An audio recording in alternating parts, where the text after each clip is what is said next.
Hi ಎಲ್ರಿಗೂ ನಮಸ್ಕಾರ. ಎಲ್ಲರೂ ಹೇಗಿದ್ದೀರಾ? ನಮ್ಮ ಮನೆ ಅಡುಗೆ ಯೂಟ್ಯೂಬ್ ಚಾನಲ್ಗೆ ಸ್ವಾಗತ.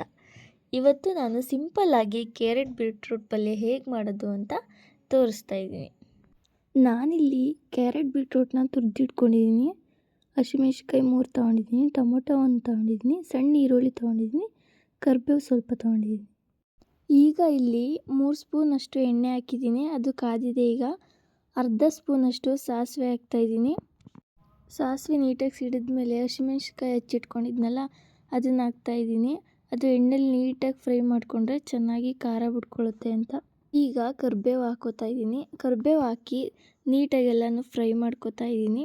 ನೀವು ಬೇಕಾದರೆ ಮೊದಲೇ ಕರಿಬೇವು ಸೊಪ್ಪು ಹಾಕೋಬೋದು. ಈಗ ಈರುಳ್ಳಿ ಹೆಚ್ಚಿಟ್ಕೊಂಡಿದ್ನಲ್ಲ ಅದನ್ನು ಹಾಕಿ ನೀಟಾಗಿ ಮಿಕ್ಸ್ ಮಾಡ್ತಾಯಿದ್ದೀನಿ.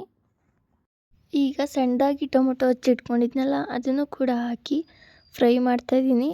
ಟೊಮೊಟೊ ಎಲ್ಲ ಬೆಂದ ಮೇಲೆ ಕ್ಯಾರೆಟ್ ಬೀಟ್ರೂಟ್ನ ಹಾಕ್ತಾಯಿದ್ದೀನಿ. ಈಗ ಇದನ್ನು ನೀಟಾಗಿ ಫ್ರೈ ಮಾಡ್ಕೋಬೇಕು. ಸ್ವಲ್ಪ ಹೊತ್ತು ಟೈಮ್ ಹಿಡಿಯುತ್ತೆ, ಯಾಕೆಂತಂದರೆ ಅದು ಫುಲ್ ಬೇಯಬೇಕಲ್ವ, ಅದಕ್ಕೋಸ್ಕರ ಅಲ್ಲಿಗಂಟ ನಾವು ನೀಟಾಗಿ ಅದನ್ನು ಹುರ್ಕೋಬೇಕಾಗುತ್ತೆ. ನಾನಿಲ್ಲಿ ಸರಿಯಾಗಿ ವಾಯ್ಸ್ ಕೊಡೋಕ್ಕಾಗ್ತಾಯಿಲ್ಲ, ಸಾರಿ. ಯಾಕೆ ಅಂತಂದರೆ ನಂಗೆ ಸ್ವಲ್ಪ ಗಂಟಲು ನೋವಿದೆ, ಅದಕ್ಕೋಸ್ಕರ ನಾನಿಲ್ಲಿ ಸ್ವಲ್ಪ ವಾಯ್ಸ್ ಕೊಡ್ತಾಯಿದ್ದೀನಿ. ಬ್ಯಾಚುಲರ್ಸ್ ಇದನ್ನು ಸಿಂಪಲ್ಲಾಗಿ ಬೇಗ ಮಾಡ್ಕೋಬೋದು. ನಿಮಗೆ ಅಡುಗೆನೇ ಗೊತ್ತಿಲ್ಲ ಅಂತ ಅಂದರೆ ಈ ಪಲ್ಯನ ಈಸಿಯಾಗಿ ನೀವು ಚಪಾತಿ ಜೊತೆಗೆ, ರೊಟ್ಟಿ ಜೊತೆಗೆ, ದೋಸೆ ಜೊತೆಗೆ ನೀವು ಮಾಡ್ಕೋಬೋದು. ಉರಿನ ಕಡಿಮೆ ಕೊಟ್ಟು ಪ್ಲೇಟ್ ಮುಚ್ಚಿದೆ. ಯಾಕೆ ಅಂತಂದರೆ ಇದು ಬೇಯಲಿ ಅಂತ ಜಾಸ್ತಿ ಹೊತ್ತು ಉರಿಯೋಕ್ಕಾಗಲ್ವಲ್ಲ, ಅದಕ್ಕೋಸ್ಕರ ಒಂದು ಪ್ಲೇಟ್ ಮುಚ್ಚಿ ಉರಿ ಕಡಿಮೆ ಕೊಟ್ಟರೆ ಒಂದು ಸ್ವಲ್ಪ ಹೊತ್ತಾದಮೇಲೆ ತೆಗೆದ್ರೆ ಅದು ಫುಲ್ ಬೆಂದಿರುತ್ತೆ. ಲಾಸ್ಟಲ್ಲಿ ನಾನು ರುಚಿ ಹಾಕ್ಕೋತಾ ಇದ್ದೀನಿ. ರುಚಿಗೆ ತಕ್ಕಷ್ಟು ಹಾಕ್ಕೋತಾ ಇದ್ದೀನಿ ನಾನಿಲ್ಲಿ.